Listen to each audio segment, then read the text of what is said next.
as the front one? I think we'll be fine. I mean, Okay. it didn't work last time. Also, hello. Just having a conversation while I go live. Yeah, I think last time I tried to angle the blinds, it didn't actually help. So I don't know, but hello everyone.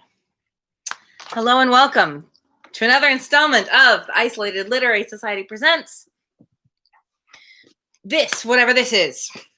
The short works of Neil Gaiman. That's what we're doing. Thanks for tuning in today. The plan is to start Monarch of the Glen. You excited?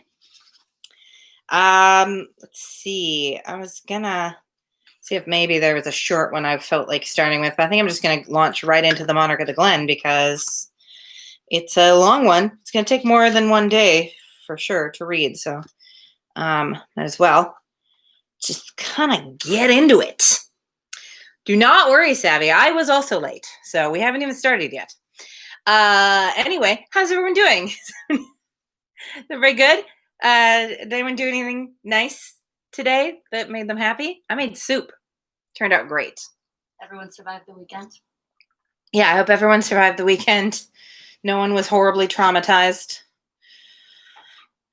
by the horrible explosions. If your neighborhood was anything like mine. Yeah. My mom said the dog barked until he passed out. Oh, poor thing. Poor.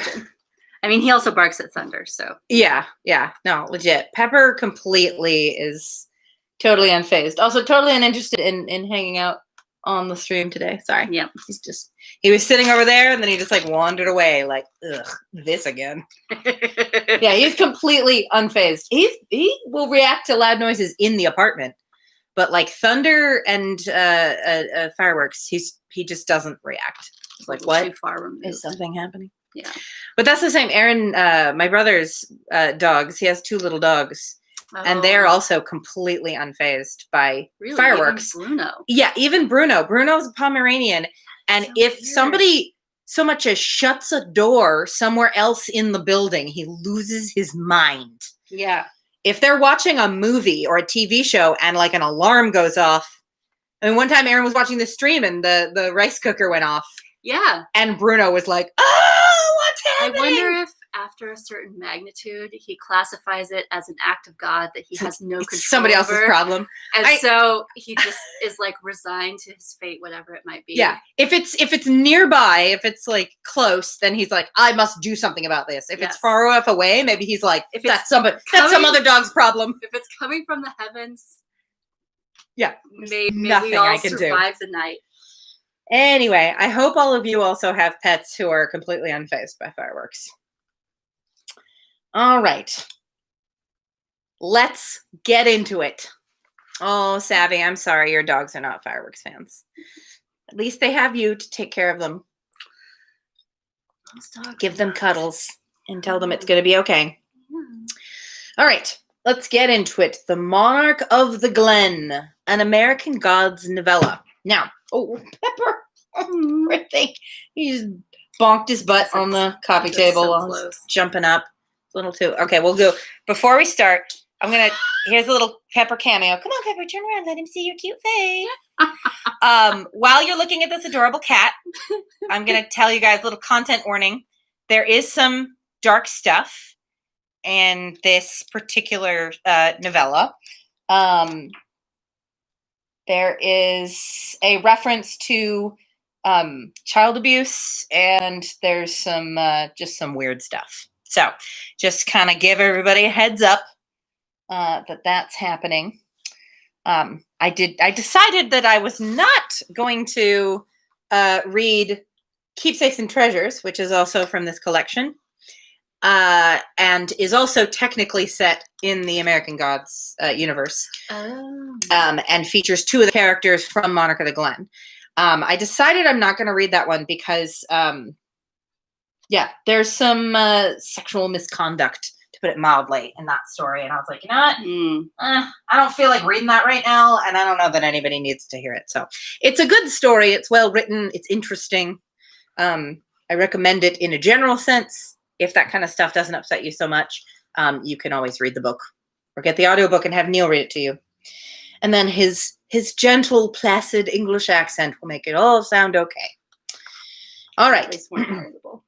Huh? Or at least more palatable. Yes, slightly There's more also palatable. a difference between reading something and having it yes.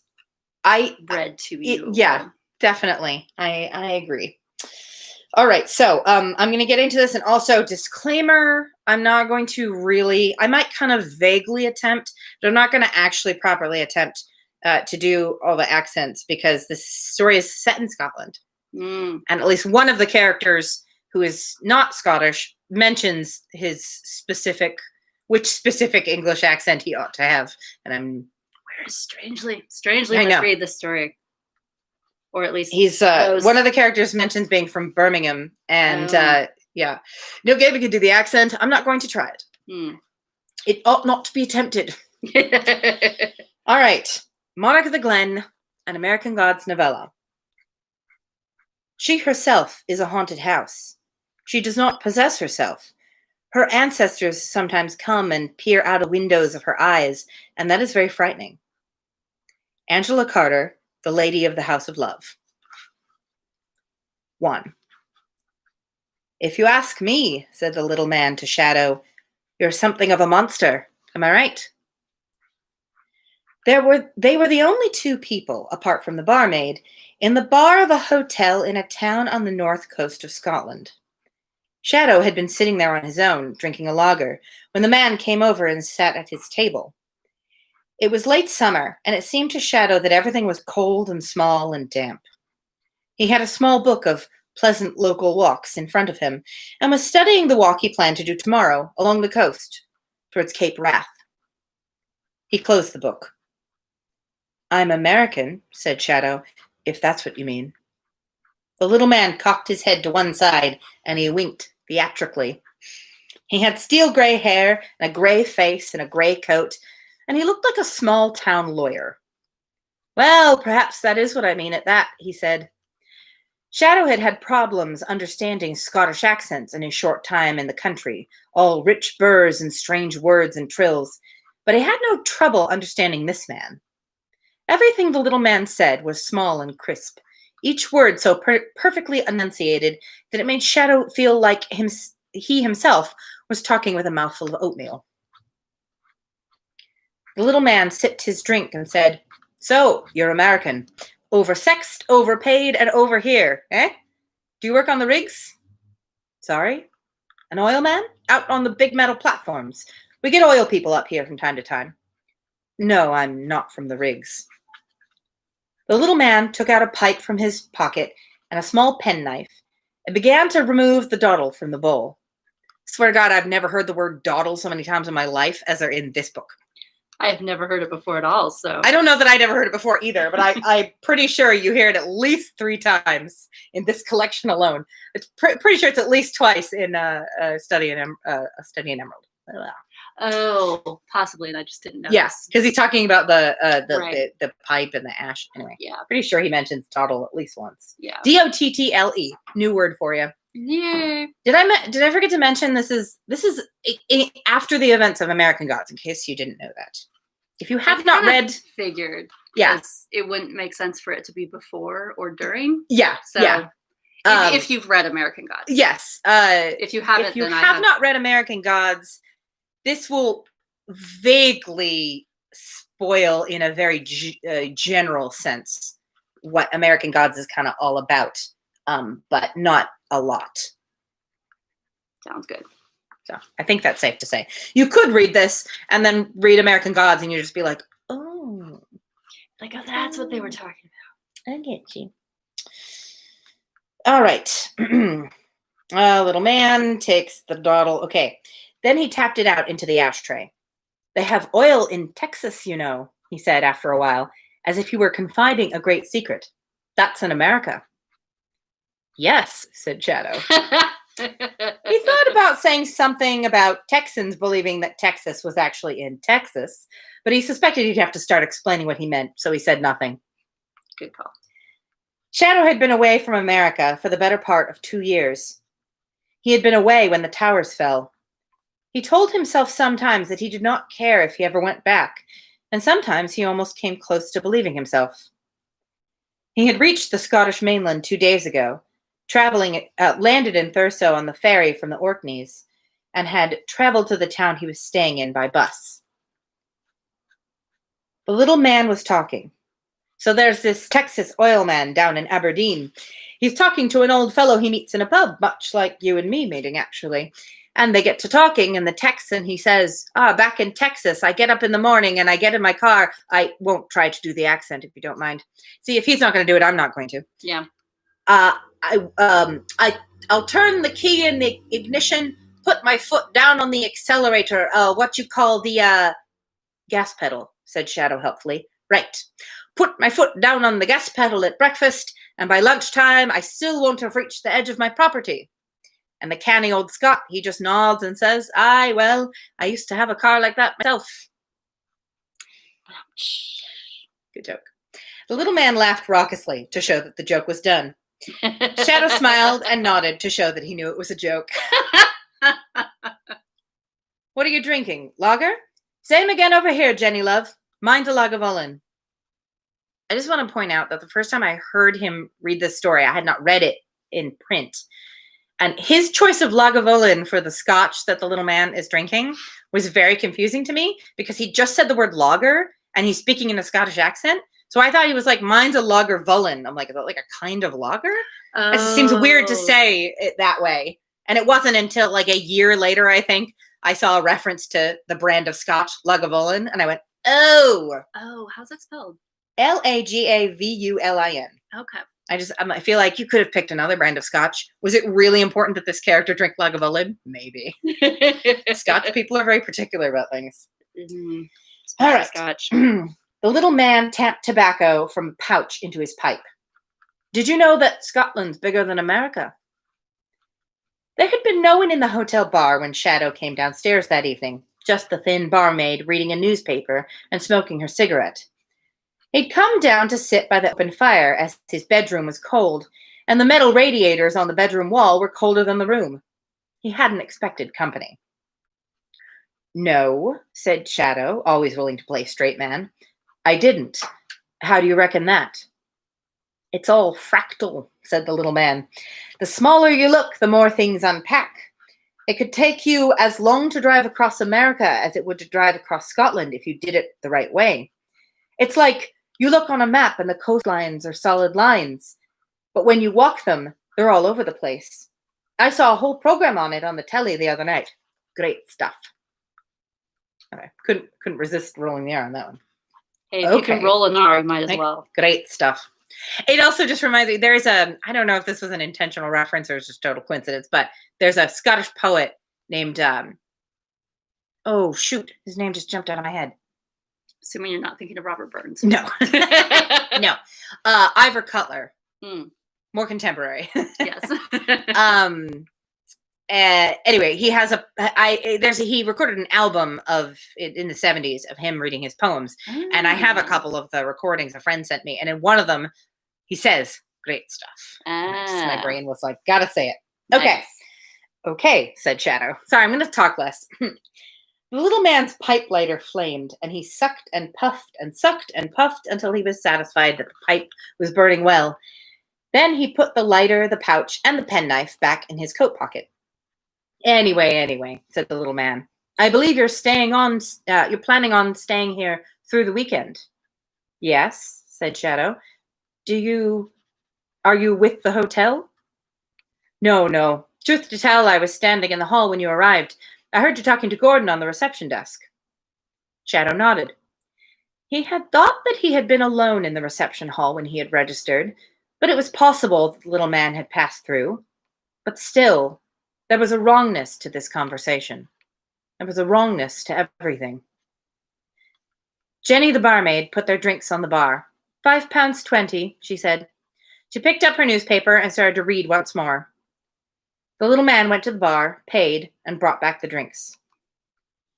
So, how long are you in Scotland? Asked the little man. Shadow shrugged. I wanted to see what it was like. Take some walks, see the sights. Maybe a week, maybe a month. Jenny put down her newspaper. It's the arse end of nowhere up here, she said cheerfully. You should go somewhere interesting. That's where you're wrong, said the little man. It's only the arse end of nowhere if you're looking at it wrong. See that map, laddie? He pointed to a fly-specked map of northern Scotland on the opposite wall of the bar. You know what's wrong with it? No. It's upside down, the man said triumphantly. North at the top. It's saying to the world that this is where things stop. Go no further. The world ends here. But you see, that's not how it was. This wasn't the north of Scotland. This was the southernmost tip of the Viking world. You know what the second most northern county in Scotland is called? Shadow glanced at the map, but it was too far away to read. He shook his head. Sutherland, said the little man. He showed his teeth. The Southland. Not to anyone else in the world it wasn't, but it was to the Vikings. Jenny the barmaid walked over to them. I won't be gone long, she said. Call the front desk if you need anything before I get back. She put a log on the fire, and she went out into the hall. Are you a historian? Shadow asked. Good one, said the little man. You may be a monster, but you're funny. I'll give you that. I'm not a monster, said Shadow. Aye, that's what monsters always say, said the little man. I was a specialist once in St. Andrews. Now I'm in general practice. Woo, woo, St. Andrews? Yes. You just like St. Andrews? Yeah. Well, I've been there. You've been there, okay. Yeah. Woo, St. Andrews then. I was like, oh, I wasn't expecting a woo. Sorry. I was scared there. I'm not a stand-up comedian, so I wasn't expecting like a, hey, anybody here from St. Andrews? Yes, well, brag about it. I know you've been to Scotland and I haven't. Now I'm in general practice. Well, I was. I'm semi-retired. Go into the surgery a couple of days a week just to keep my hand in. Why do you say I'm a monster? Asked Shadow. Because, said the little man, lifting his whiskey glass with the air of someone making an irrefutable point. I am something of a monster myself. Like calls to like. We are all monsters, are we not? Glorious monsters, shambling through the swamps of unreason. He sipped his whiskey, then said, Tell me, big man like you, have you ever been a bouncer? Sorry, mate, I'm afraid you can't come in here tonight. Private function going on. Sling your hook and get on out of it. All of that? No, said Shadow. But you must have done something like that. Yes, said Shadow, who had been a bodyguard once to an old god, but that was in another country. You'll pardon me for asking, don't take this the wrong way, but do you need money? Everyone needs money, but I'm okay. This was not entirely true, but it was a truth that when Shadow needed money, the world seemed to go out of its way to provide it. Mysterious. Would you like to make a wee bit of spending money? Being a bouncer, it's a piece of piss. Money for old rope. 2 figures of speech. I've never heard outside this story. Yeah. It's a piece of piss and money for old rope. Okay. Assume just means it's easy. I guess. At a disco. Not exactly. A private party. They rent a big old house near here, come in from all over at the end of the summer. So last year, everybody's having a grand old time, champagne out of doors, all that, and there was some trouble. A bad lot, out to ruin everybody's weekend. These were locals? I don't think so. Was it political? Asked Shadow. He did not want to be drawn into local politics. Not a bit of it. Yobs and Harrys and idiots. Anyway, they probably won't come back this year. Probably off in the wilds of nowhere demonstrating against international capitalism. But just to be on the safe side, the folk up at the house asked me to look out for someone who could do a spot of intimidating. You're a big lad, and that's what they want. How much? Asked Shadow. Can you handle yourself in a fight if it came down to it? Asked the man. Shadow didn't say anything. The little man looked him up and down, and then grinned again, showing tobacco-stained teeth.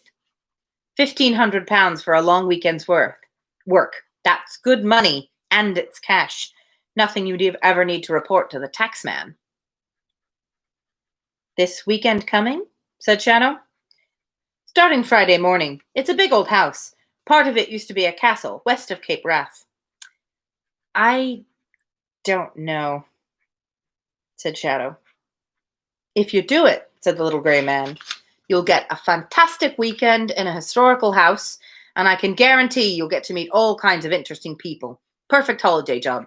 I just wish I was younger, and a great deal taller, actually. Shadow said, okay, and as soon as he said it, wondered if he would regret it. Good man. I'll get you more details as and when. The little grey man stood up and gave Shadow's shoulder a gentle pat as he walked past. Then he went out, leaving Shadow in the bar on his own. Could you get the blinds? Just about 6:30. Always when it seems to become an issue. All right. Yes, Michelle pointed out. Piece of piss. Variant of a piece of cake. But not nice. Not nice. A piece of cake is nice. Also, it's something you can have a piece of. Anyway, I refuse to look up money for old rope. Absolutely refuse. That one's very curious. Yeah. Money for old rope. I guess if you managed to get money for if you had some old rope and you managed to get someone to give you money for it, that would be like a real oh, yeah. I didn't have to give up anything useful. I didn't have to do anything. Someone just gave me money. I guess that'd be a good euphemism for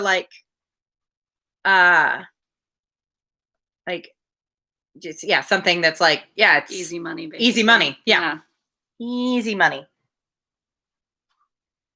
Oh, Michelle is suggesting it might have something to do with hangman or execution. I don't know about that. That was my initial thought, but I think that yours. Yes, literally, it's like getting money for old rope, like taking candy from a baby. Because my first thought had to do with hanging too, but that didn't make sense in the context. Yeah, I never made that connection, but yeah, it doesn't seem to connect to a positive thing. Yeah. Anywho. Michelle apparently is looking it up, and it says that's one of the explanations. Well, like most figures of speech, I'm sure there's more than one explanation out there, and they're all equally credible. Mm-hmm. Because no one really knows for sure. No one ever makes note of the first time they make a figure of speech, and then unless it was one of the ones that Shakespeare came up with. Yeah, well, except for that. In that case, we have. Yeah. More or less written proof. Yeah. Although you never know if he actually came up with it or if he heard other people say it. It just hadn't been written down yet. That is very true. Especially anything that predates writing. Yeah. By the time it gets written down, it's usually already in use. That is true. One of my favorite things about the false etymologies for figures of speech is that they're usually false in the sense that can't have been the original. The whole 9 yards. A lot of people think it has something to do with football. Oh. But 9 yards has apparently no significance in football. Yeah, and I would have thought that expression was older than football. That I don't know. I don't think so though, because one of American football. I mean. Yeah, there are. I don't know that yards has any significance in soccer. But anyway, I don't know much about sports. Anyway, two of the other explanations are more likely, but neither of them is definitely accurate. Right. And also part of it is that just because it's not the original doesn't mean that it's not part of why people started saying it. A lot of people might hear a figure of speech and think, oh, that's something to do with football. And that's why they start repeating it, because they think it has to do with football. One of the other ones is that it takes 9 yards of fabric to make a good suit, or it did at one point. Okay. So give them the whole 9 yards means give them your best to do it properly. Is that how much there is in a bolt? 9 yards. That I don't know. I a bolt was more than that, but yeah, that would make sense if a bolt of cloth was at one time a standard 9 yards. Yeah, I've never asked a tailor is that within the wheelhouse of amount of fabric it would have taken to make a good high quality. Make you learn these things at Joann's? No. Not. And then the other one has something to do with early machine guns. The rounds of ammunition that went through. It was like a circular piece that went through the machine gun. And allegedly that was 9 yards long. So give him the whole 9 yards, like give him your all, give him everything you've got or whatever. Wow. It's like a slight variation on the suit version, right? But anyway, maybe that figure of speech caught on because people thought it had to do with one or the other. Anyway, I just got off on a whole etymological it might take us a long time to get through this story. Look, you guys know what you signed up for. You knew the risks when you took the job. That is true. Erin, you made it earlier than the last couple times. I was reading Monarch of the Glen, and then I got off on a tangent about figures of speech because one of the characters says money for old rope. And we're trying to figure out what that means. Anyway. Without looking it up.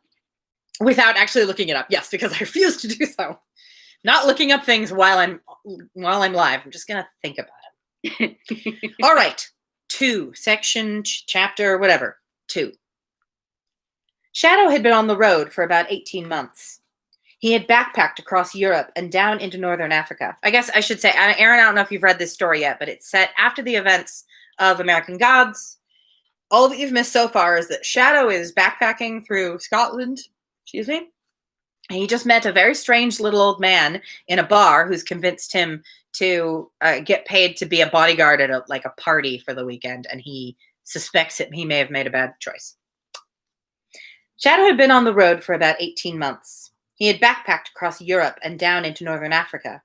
He had picked olives and fished for sardines and driven a truck and sold wine from the side of the road. Finally, several months ago, he had hitchhiked his way back to Norway, to Oslo, where he had been born 35 years before. Oh, good. Erin's read this one, so he won't be lost. Okay. He was not sure what he had been looking for. He only knew that he had not found it, although there were moments in the high ground, in the crags and waterfalls, when he was certain that whatever he needed was just around the corner, behind a jut of granite or in the nearest pine wood. Still, it was a deeply unsatisfactory visit, and when, in Bergen, he was asked if he would be half of the crew of a motor yacht on its way to meet its owner in Cannes, he said yes. He had sailed from Bergen to the Shetlands and then to the Orkneys, where they spent the night in a bed and breakfast in Stromness. Next morning, leaving the harbor, the engines had failed, ultimately and irrevocably, and the boat had been towed back to port. Aww. Well, at least they were just leaving the harbor. Yeah. Yeah. But there are worse places for that to happen, that's for sure. Yeah. And it's not his boat. True. Not Shadow's boat! References. Okay. Did you ever watch Lost? Oh, only the first season. Later season. Yeah. All right.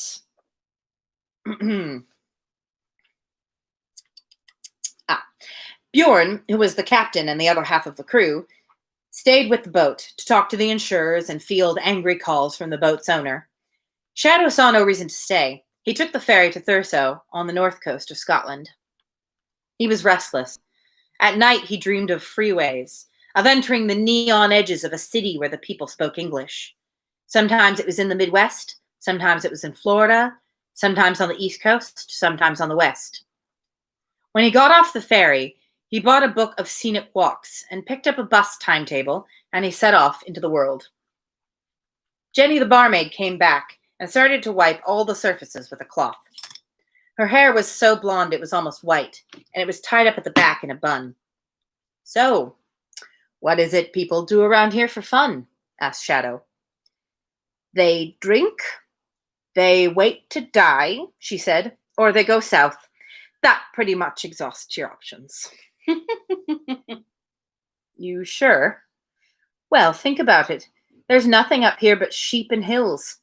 We feed off the tourists, of course, but there's never really enough of you. Sad, isn't it?" Shadow shrugged.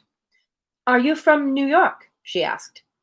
"Chicago originally, but I came here from Norway." "You speak Norwegian?" "A little." "There's somebody you should meet," she said suddenly. Then she looked at her watch. "Somebody who came here from Norway a long time ago. Come on." She put her cleaning cloth down, turned off the bar lights, and walked over to the door. "Come on," she said again. "Can you do that?" asked Shadow. "I can do whatever I want," she said. "It's a free country, isn't it?" I guess. Even in a free country, you sometimes get fired for just walking out of your job. Yeah.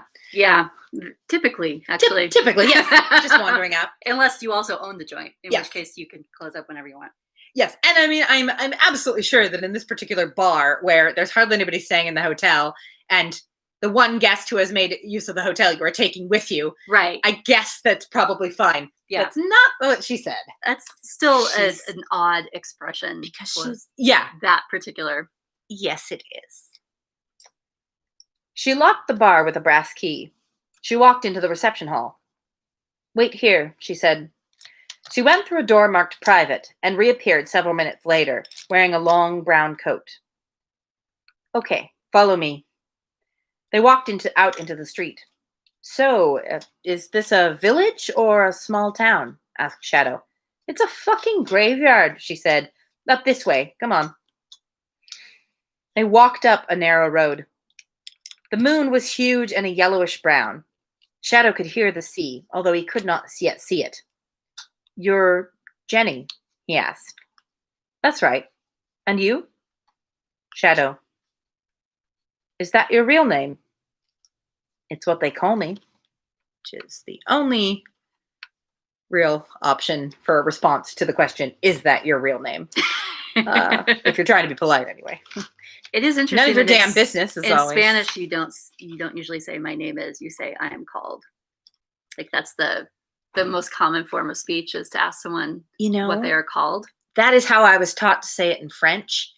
But I am relearning French on Duolingo, and I found out that apparently nobody says "je m'appelle" anymore. Oh, really? People say "je suis Sarah." Well, maybe it's the same in Spanish, but that's one of the first things you learn in Spanish. "Cómo te llamas?" Yeah, that's what are you called? I did take 1/4 of Spanish. Yeah, or you say "me llamo." Yeah, and then your name. Meaning I am called. Yeah, but mi nombre is your actual name. Yeah, like mi nombre es. I honestly, I like a language that. Well, I guess in English, you're more likely to say, "Oh, I'm Sarah," than "my name is Sarah." That seems overly formal and specific. That's true, yeah. Most people would just say, I'm whatever. Yeah. He says you're Jenny, not your name is Jenny, right? Anyway. Is that your real name? It's what they call me. Come on then, Shadow, she said. At the top of the hill, they stopped. They were on the edge of the village, and there was a gray stone cottage. Jenny opened the gate and led Shadow up the path to the front door. He brushed a small bush at the side of the path, and the air filled with the scent of sweet lavender. There were no lights on in the cottage. Whose house is this? Asked Shadow.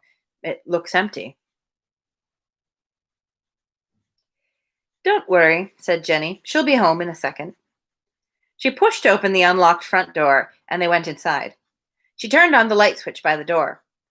Most of the inside of the cottage was taken up by a kitchen sitting room. There was a tiny staircase leading up to what Shadow presumed was an attic bedroom. A CD player sat on the pine counter. This is your house, said Shadow. Home sweet home, she agreed. You want coffee or something to drink? Neither, said Shadow. He wondered what Jenny wanted. She had barely looked at him, hadn't even smiled at him. Did I hear right? Was Dr. Gaskell asking you to help look after a party on the weekend? I guess. So what are you doing tomorrow and Friday? Walking, said Shadow. I've got a book. There are some beautiful walks. Some of them are beautiful. Some of them are treacherous, she told him. You can still find winter snow here in the shadows in the summer. Things last a long time in the shadows. Very spooky Neil Gaiman-esque thing for someone to say. Mm-hmm. I'll be careful, he told her. That was what the Vikings said, she said, and she smiled. She took off her coat and dropped it on the bright purple sofa. Maybe I'll see you out there. I like to go for walks. She pulled at the bun at the back of her head, and her pale hair fell free. It was longer than Shadow had thought it would be. Do you live here alone? She took a cigarette from a packet on the counter, lit it with a match. What's it to you? She asked. You won't be staying the night, will you? Shadow shook his head. The hotel's at the bottom of the hill, she told him. You can't miss it. Thanks for walking me home. Shadow said good night and walked back through the lavender night out to the lane. He stood there for a little while, staring at the moon on the sea, puzzled. Then he walked down the hill until he got to the hotel. She was right. You couldn't miss it. He walked up the stairs, unlocked his room with a key attached to a short stick, and went inside. The room was colder than the corridor.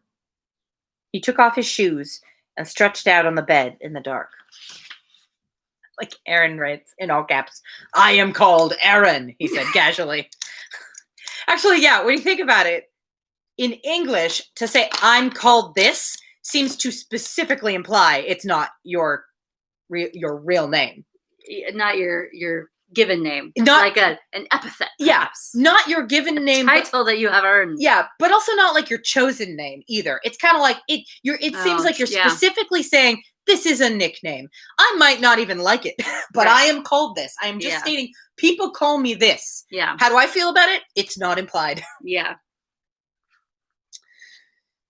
Oh, all right. I wonder if people ever call Aaron Aaron. Oh, Aaron? I suspect the answer is yes, ever since that sketch came out. People call you Aaron. Done messed up, Aaron. Done messed up. He messes up so often, it just comes. I'm just kidding.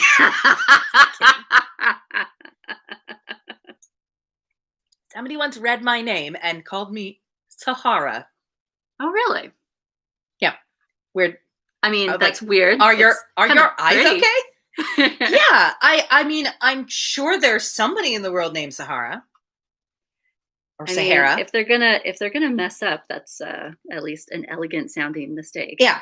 I mean, just Sarah, and they didn't look down. Be a little bit dyslexic or something. They didn't look down and go, "Oh, of course." They just went, "Oh, okay." like easy mistake. Yeah, happens all the time. Anyway, number 3. The ship was made of the fingernails of dead men, and it lurched through the mist, bucking and rolling hugely and unsteadily on the choppy sea. There were shadowy shapes on the deck. Men as big as hills or houses, and as Shadow got closer, he could see their faces. Proud men and tall, each one of them. They seemed to ignore the ship's motion, each man waiting on the deck as if frozen in place. One of them stepped forward, and he grasped Shadow's hand with his own huge hand. Shadow stepped onto the gray deck.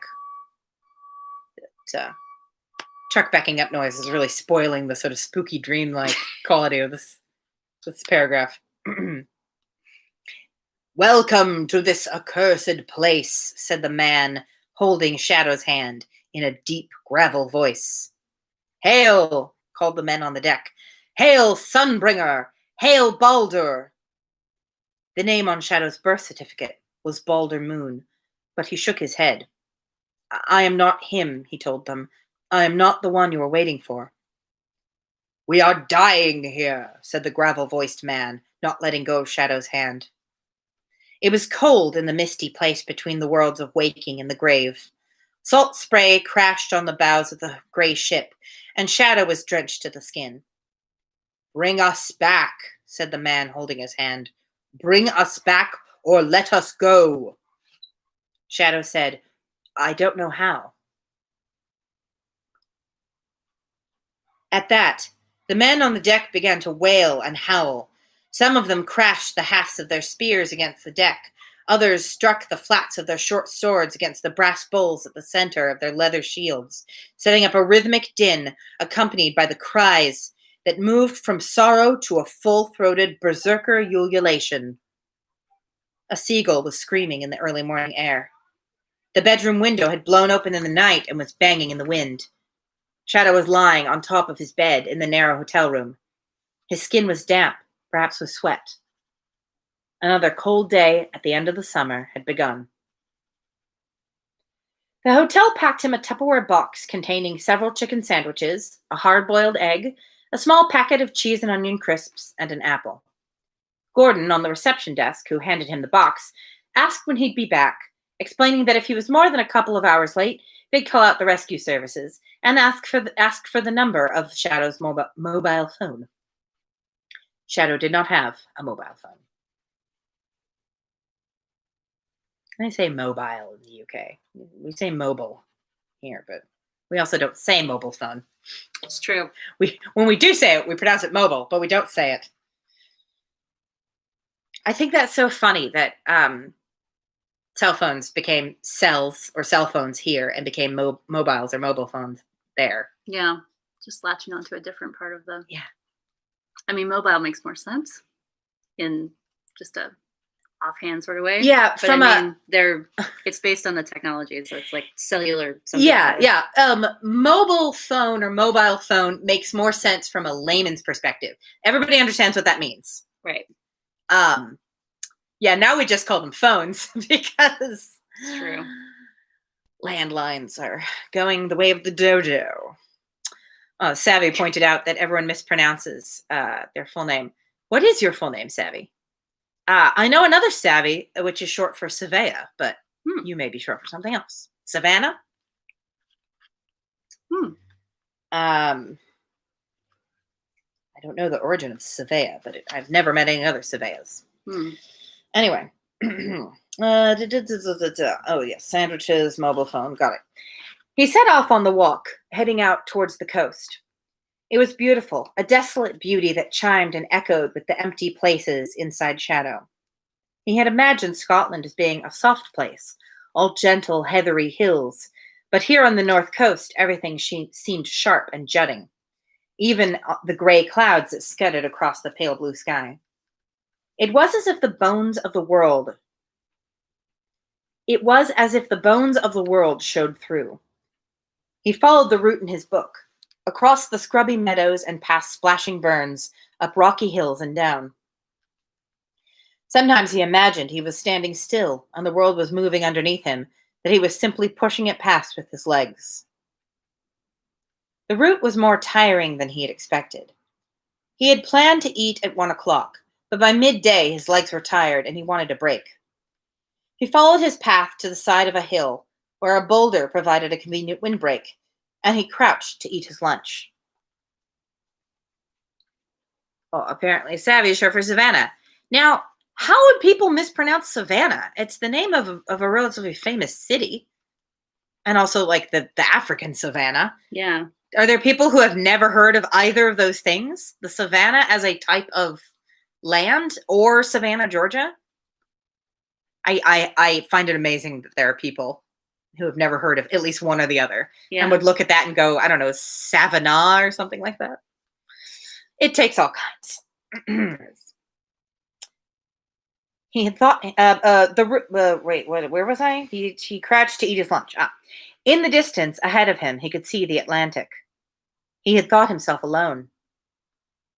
She said, "Will you give me your apple?" It was Jenny, the barmaid from the hotel. Her too fair hair gusted about her head.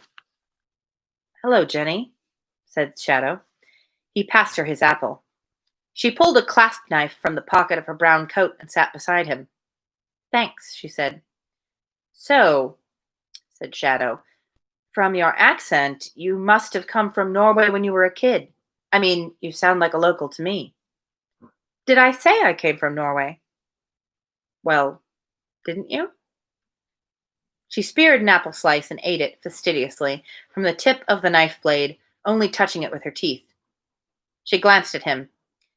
"It was a long time ago." "Family?" She moved her shoulders in a shrug, as if any answer she could give him was beneath her. "So, you like it here?" She looked at him and shook her head. "I feel like a Hulder."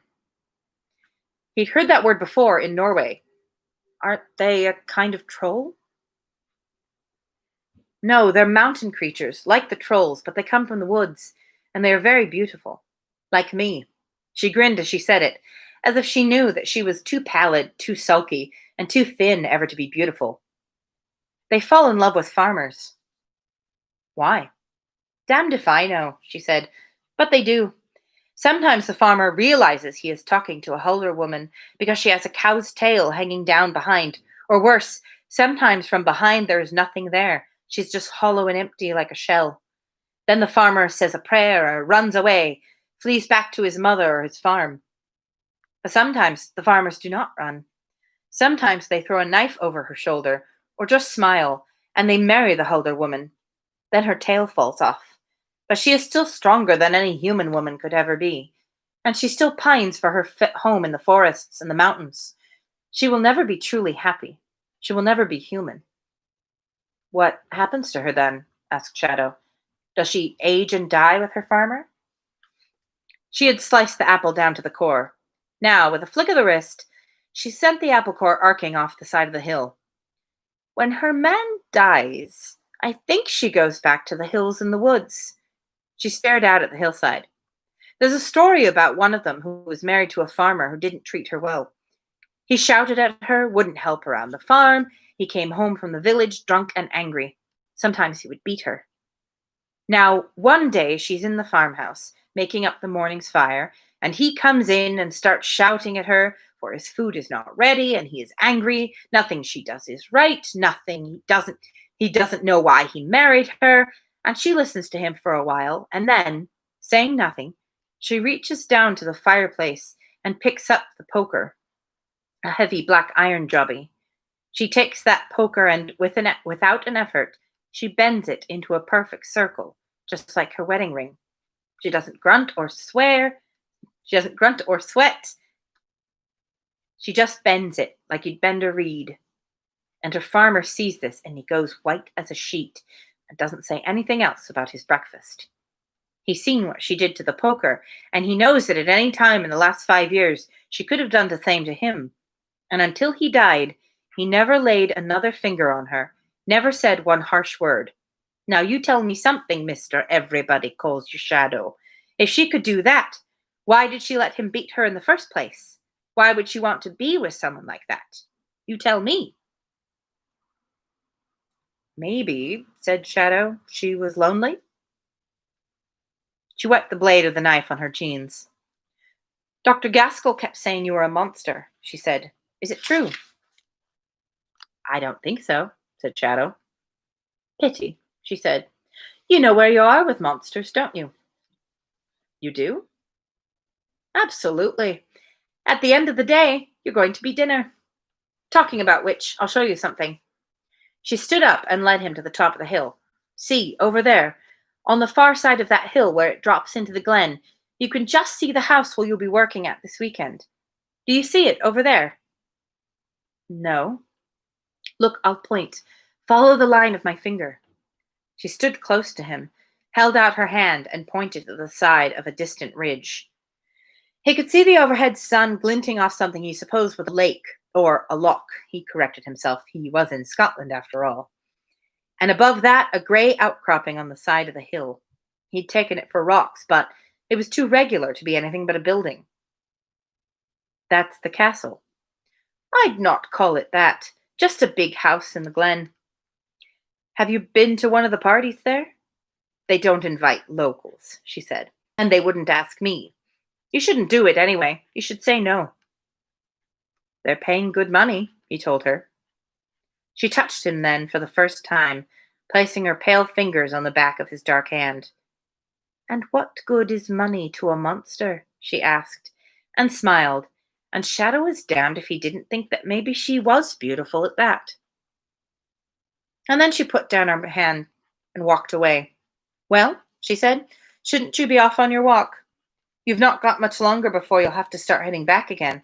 The light goes fast when it goes this time of year. And she stood and watched him as he hefted his rucksack and began to walk down the hill. He turned around when he reached the bottom and looked up. She was still looking at him. He waved, and she waved back. The next time he looked back, she was gone. He took the little ferry across the Kyle to the Cape and walked up to the lighthouse. There was a minibus from the lighthouse back to the ferry, and he took it. He got back to the hotel at 8 that night, exhausted but feeling satisfied. It had rained once in the late afternoon, but he'd taken shelter in a tumble-down bothy and read a 5-year-old newspaper while the rain drummed against the roof. If anybody wants to look up bothy, you're welcome to do so. B-O-T-H-Y. Never bothered to look it up when reading the story, and I just realized I don't know exactly what it means. Presumably like a cottage or something. It had ended after half an hour, but Shadow had been glad that he had good boots, for the earth had turned to mud. He was starving. He went into the hotel restaurant. It was empty. Shadow said, "Hello?" An elderly woman came to the door between the restaurant and the kitchen and said, "Aye? Are you still serving dinner?" "Aye." She looked at him disapprovingly from his muddy boots to his tousled hair. "Are you a guest?" "Yes, I'm in room 11.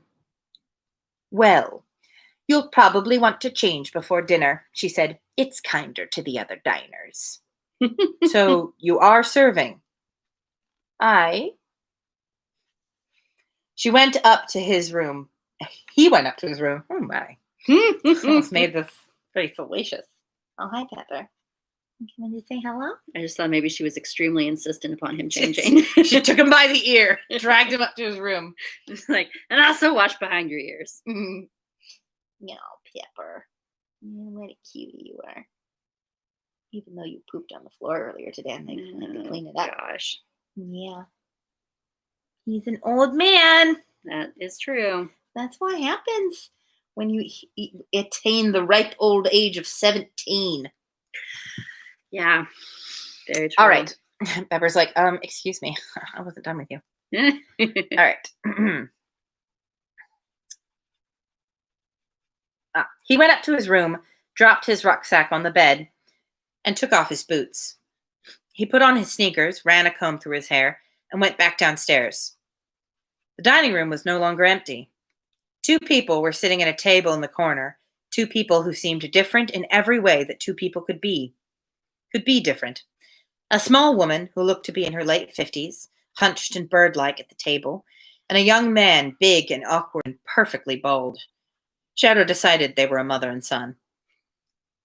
He sat down at a table in the center of the room. The elderly waitress came in with a tray. She gave both of the other diners a bowl of soup. The man began to blow on his soup to cool it. His mother tapped him hard on the back of his hand with her spoon. "Stop that," she said. She began to spoon the soup into her mouth, slurping it noisily. The bald man looked around the room sadly. He caught Shadow's eye, and Shadow nodded at him. The man sighed and returned to his steaming soup. Shadow scanned the menu without enthusiasm. He was ready to order, but the waitress had vanished again. A flash of gray. Dr. Gaskell peered in at the door of the restaurant. He walked into the room, came over to Shadow's table. "Do you mind if I join you?" "Not at all. Please, sit down." He sat down opposite Shadow. "Have a good day." Oh, that sounded a bit Scandinavian. I don't know what came out there. "Very good. I walked. Best way to work up an appetite. So, first thing tomorrow, they're sending a car out here to pick you up. Bring your things. They'll take you out to the house, show you the ropes." "And the money?" asked Shadow. "They'll sort that out. Half at the beginning, half at the end. Anything else you want to know?" The waitress stood at the edge of the room, watching them, making no move to approach. "Yeah. What do I have to do to get some food around here?" "What do you want?" "I recommend the lamb chops. The lamb's local." "Sounds good." Gaskell said loudly, "Excuse me, Mara. Sorry to trouble you, but could we both have the lamb chops?" She pursed her lips and went back into the kitchen. "Thanks," said Shadow. "Don't mention it. Anything else I can help you with?" "Yeah, these folk coming in for the party, why don't they hire their own security? Why hire me?" "Oh, they'll be doing that too, I have no doubt," said Gaskell, "bringing in their own people. But it's good to have local talent." "Even if the local talent is a foreign tourist?" "Just so."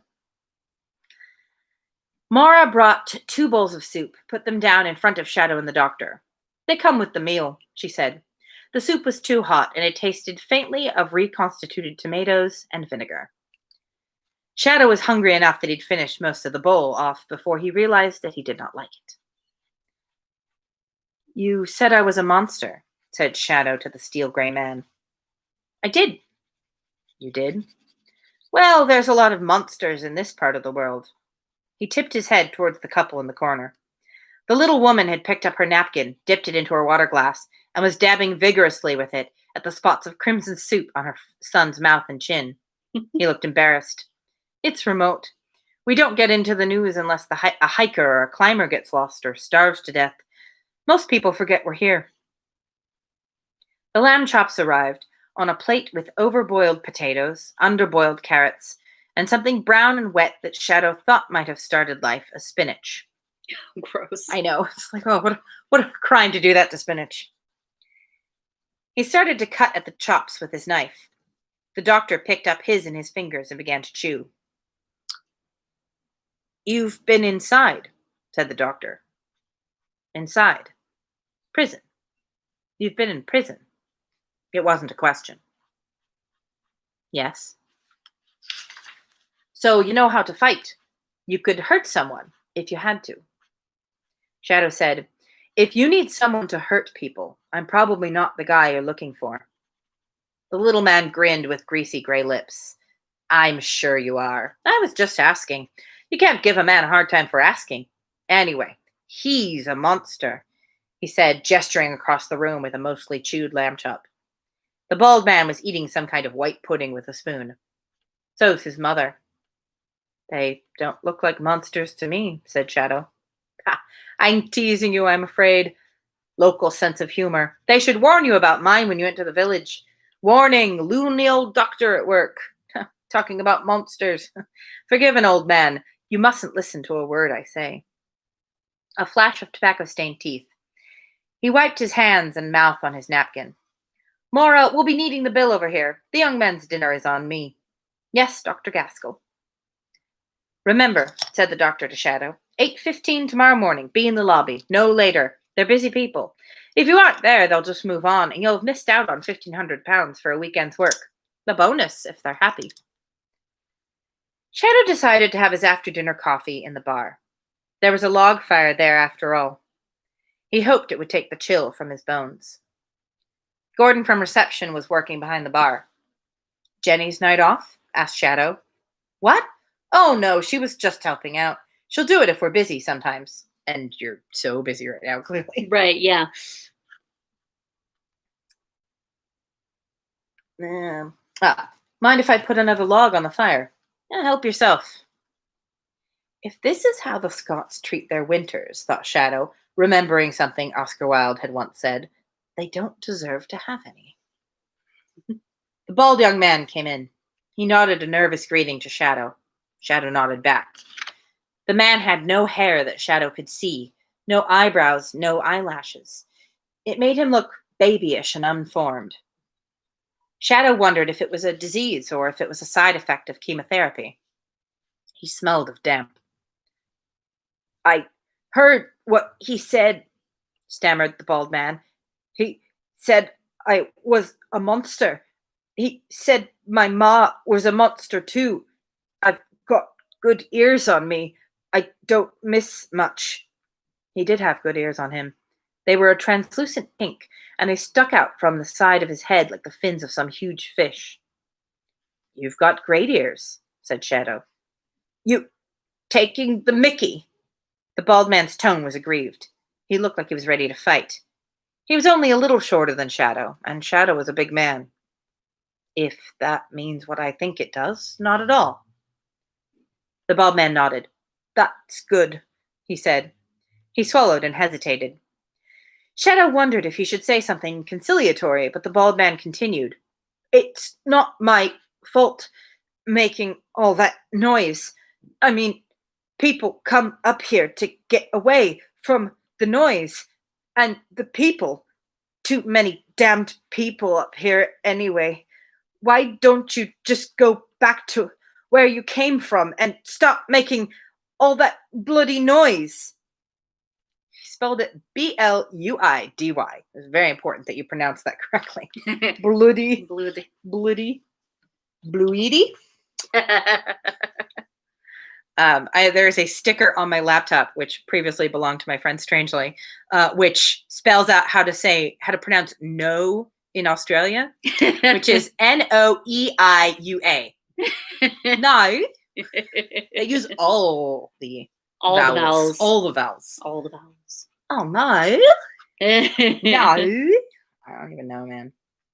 Australia. It's a strange place. Yes. The man's mother appeared in the doorway. She smiled nervously at Shadow, then walked hurriedly over to her son. She pulled at his sleeve.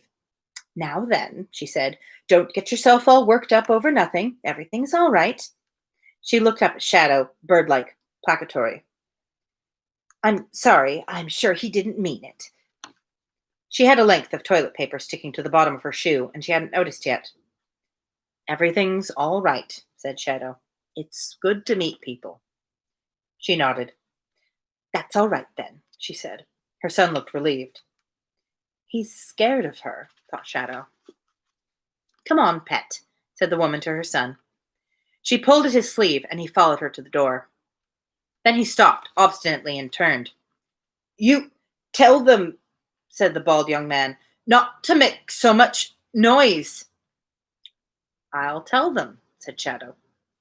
It's just that I can hear everything. Don't worry about it, said Shadow. He really is a good boy, said the bald young man's mother, and she led her son by the sleeve into the corridor and away, trailing a tag of toilet paper. Shadow walked out into the hall. Excuse me, he said. They turned, the man and his mother. You've got something on your shoe, said Shadow. She looked down. Then she stepped on the strip of paper with her other shoe and lifted her foot, freeing it. She nodded at Shadow approvingly and walked away. Shadow went to the reception desk. Gordon, have you got a good local map? Like an ordnance survey? Absolutely. I'll bring it into the lounge for you. Shadow went back into the bar and finished his coffee. Gordon brought in a map. Shadow was impressed by the detail. It seemed to show every goat track. He inspected it closely, tracing his walk. He found the hill where he had stopped and eaten his lunch. He ran his finger southwest. There aren't any castles around here, are there? I'm afraid not. There are some to the east. I've got a guide to the Castle of Scotland I could let you look at. No, that's fine. Are there any big houses in this area? The kind people might call castles? Or big estates? Well, there's the Cape Wrath Hotel just over here, and he pointed to it on the map. But it's a fairly empty area. Technically, for human occupation, what do they call it? For population density. It's a desert up here. Not even any interesting ruins, I'm afraid. Not that you could walk to. Shadow thanked him, and he asked him for an early morning alarm call. He wished that he had been able to find the house he had seen from the hill on the map, but perhaps he had been looking in the wrong place. It wouldn't be the first time. I just happened to look at the time and realized we're over an hour.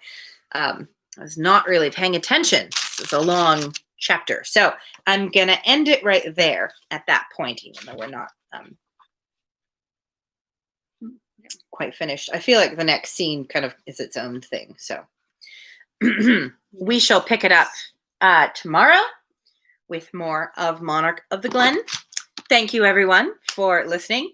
At one point, I looked up and there were 6 people watching, which is it's a lot for this stream when it's live. So that was nice. Thanks, everyone, for tuning in and listening. I hope you enjoyed it. More Monarch of the Glen tomorrow. I totally forgot about making pages, bookmark pages for the streams for the rest of the week until today. So if you are looking for them, you can go to my live video list now. And there will be pages for all of the streams for the rest of the week. So you can click set reminder for those if you would like. And this Saturday also, I have a live stream concert. That will be at 5 p.m. on Saturday, 5 p.m. Pacific. There's also a page for that if you look at the list of streams that are coming up. So you can also set a reminder for that one. Should be fun. That is all. If you are new to the stream, click down the links down there to find out more about me and my music and other stuff. I recently published or released a short story collection, audiobook style.